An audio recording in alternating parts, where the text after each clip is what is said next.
Hi! Today we're going to talk about 5 mistakes to avoid when self-managing a rental property.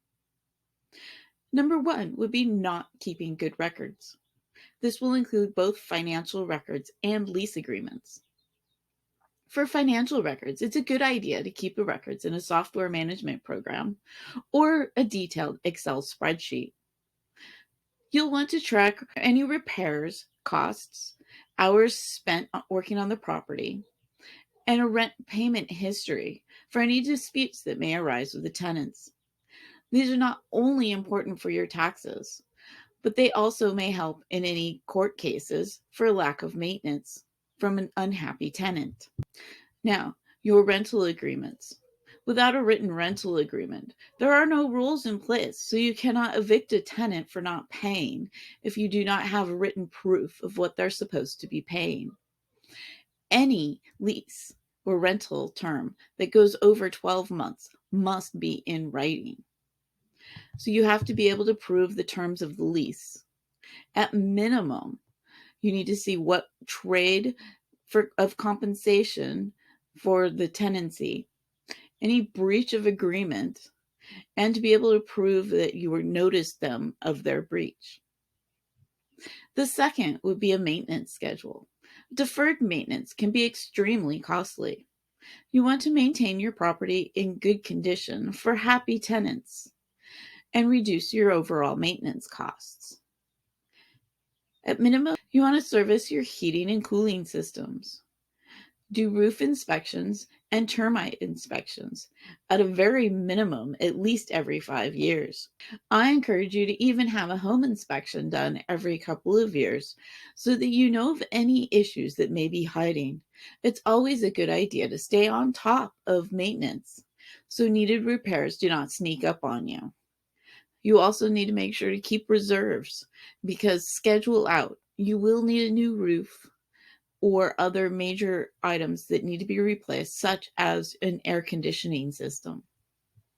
Number 3 would be rental rate price comparisons. You want to be able to stay up to date with your local rent comparisons to your property. If you have your rent too high, you normally end up with people who are desperate and looking for a place that they need now and will later break their lease once they've had time to look for a more appropriate place because they're paying too much where they're at now. And they'll also expect trivial repairs to be completed and the property to be in perfect condition since they're paying such a high rent. Now, if your rent is too low, you may attract lower quality tenants or tenants that don't respect the property because the rent's so low, so there must be something wrong with it. You also want to be able to keep up with raising rents with the market. So every year when your lease expires, you'll want to redo the comps for the rents in that area to adjust the new rent appropriately. With statewide rent control, if you find yourself too far below the market, you'll never be able to keep up. Number 4 is security deposits. You must keep good records of your security deposits, when they were deposited, showing that you've maintained them separate from the rest of your funds, returning them in a timely manner with a breakdown of any holdbacks. Now you must be able to check and see what your time frame is in returning your security deposit.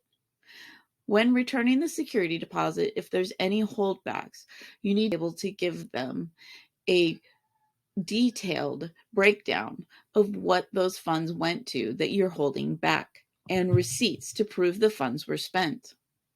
Number 5, up to date with laws and regulations. Here in California, we have a statewide rent control.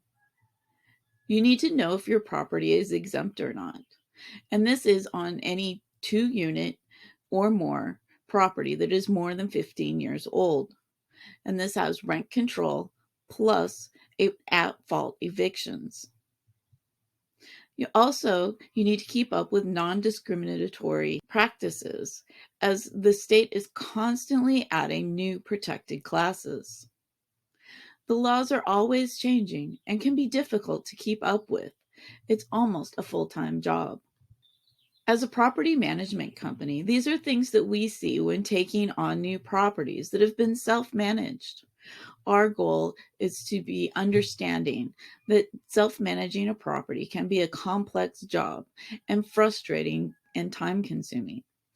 Owners normally have jobs and lives and do not have time to dedicate to staying on top of the ever-changing laws and regulations, complaining tenants, and maintenance schedules. When self-managing is starting to be another job, it may be time to reach out for professional help to free up your time and enjoy your life. Thank you for watching. Please like, comment, and subscribe. Let me know if you have any topics for the future you would like me to cover. May your cash flow always be positive. Till next time.